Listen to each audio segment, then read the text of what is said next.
This is my 8th book. They've all been published in Dutch by my one European publisher to publish all my books. But I realized this book has brought me a new level of attention. So I thought I might start by talking about how I got started writing, my journey to this place, if you will.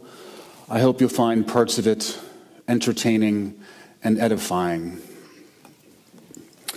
I guess I'll start at the beginning. I was born a poor black child. I remember the days sitting on the porch with my family, singing and dancing down in Mississippi. Or maybe that was someone else, Steve Martin in the movie The Jerk.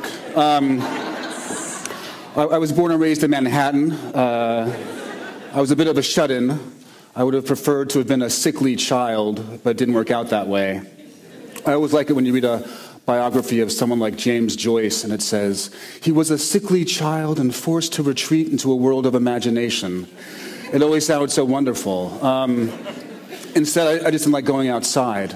Other kids left their houses and played in the great outdoors. I liked to stay in the living room, reading comic books, watching The Twilight Zone, reading science fiction. And it seemed when I was a young boy, 10 or 11, that being a writer could be a great job. If you were a writer, you could work from home. You didn't have to wear clothes or talk to people. And you could just make up stuff all day. So until I got to college and started reading different kinds of fiction, I wanted to write The Black Shining or The Black Salem's Lot.